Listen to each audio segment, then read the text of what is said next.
New tonight, sugar daddies targeting teens, befriending them with promises of money and online friendship. For the perpetrators, it's business only. They first gain the trust of victims before convincing them to send nude photos or videos of themselves. Those who do can end up blackmailed, and the price can be deadly. He didn't message you though, did he? No. He just Look sent at him. you.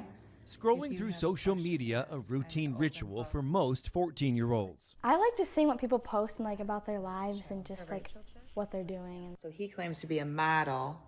and how you can just post fun videos and dances. The pictures these girls post, especially the girls, sometimes it looks a little provocative or too sexy maybe for their age. But the unfortunate part is all of the girls are doing this. Their age is what makes a young teenager like Kimberly Gray's daughter Asia a prime target for a social media sugar daddy. Where do they come from and how are you contacting my child? Oh, I think this is a sugar mama.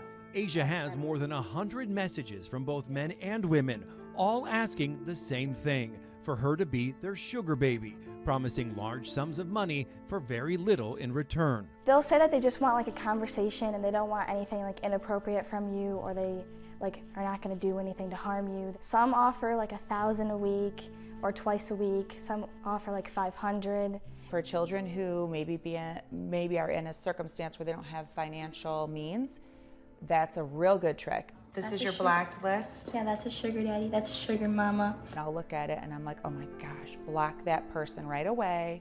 That's a creeper, that's disgusting. And because it happens so much, this mother-daughter team has developed their own system to handle it. Are you gonna block that person? He is black. They come and tell me every time, and then I like to see, because first of all, I want to make sure it's nobody that I know. And then second, I just want to see their face, so I have it in my brain, and then I tell them, block that person and delete any message they sent you. How many calls that I've gotten from people that I know personally whose kids got involved, and they are panicked because they are being extorted. Genesee County Sheriff Chris Swanson says just last week, the FBI's Detroit office warned of an increase in sextortion schemes targeting young boys. It begins when an adult contacts a minor, usually between 13 and 17 years old, through social media. They'll use techniques and manipulation over time to earn their trust, eventually convincing the teen to send nude photos or videos. Once they do, the predator will then attempt to extort them for money, threatening to share the images with the teen's family or post them online if they don't pay up. By the time it happens, it's happening at a rapid pace because these predators, they will put you under so much pressure. So rapid that in the span of 6 hours from sending his first photo, the pressure mounted for 17-year-old Jordan DeMay. The Upper Peninsula teen took his own life last month. Marquette County investigators believe the popular high school senior sent nude pictures of himself over Instagram in return for pictures sent to him. He thought he was talking with a teenage girl, but it was a trap. The person on the other end demanded DeMay send $1,000 or the pictures would go to family and friends. When DeMay could only come up with $300, he took his own life.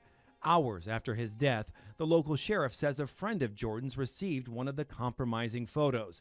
That friend contacted Jordan's parents, who then told investigators. It's all about money and exploiting and sextorting. They don't care about the sender. They don't care about the one who's being photographed. They don't live 15 miles from you. They live in other countries. They don't even speak your language, but this is their craft. They master this craft. This is their business. To your training as to what you found. And Swanson and his team have made it their business to arm themselves with the latest technology and software to remove as much information as they possibly can from a victim's phone. This X right here indicates something that was deleted. Captain Carrie Ann Nelson is extensively trained in mobile forensics examination. Everything in the red is stuff that's been recovered that was deleted. We also have a timeline and location information on different photos that were taken on here. Captain Nelson says extracting information is a race against the clock. Criminals will try and remotely wipe a victim's phone. She's even had to use this armored box to block signals. It's equipped with a light so that we can see what we're doing. Transmitting to and from a phone. We would close it while she does her detective work. And then just do the extraction this way. I have a daughter who's 14, so to see kids that are 3, 4, 5 years old, especially little girls like my daughter, That's hard to deal with. Don't be naive to think, well, I don't know computers and I don't know apps and I don't understand it. You have to understand it. Like, you don't have an option. The status So of let's the go phone back was to unlocked. that. Let's go back. And with all the tools in law enforcement's arsenal, they believe the best defense isn't an armored box or the latest software. It's a parent starting a dialogue with their child. I'm gonna read it. The more you are up to speed, the more you're like, hey, I'm gonna sit down and talk to my son, my daughter. You tell me what's on here. You have to build the rapport. How many do you think you have on here? Probably like 100. I know my children are not perfect, and I don't expect them to be perfect either.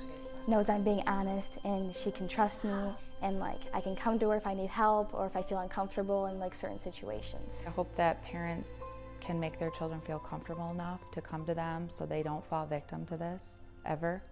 I think that's super important. Also important to note, many of these criminals use cryptocurrency because it won't show up in a bank account or on a credit card, and it's easier to hide. Now, the FBI has 5 tips to protect you and your children from sextortion. You'll find them in this story on our website, WNEM.com.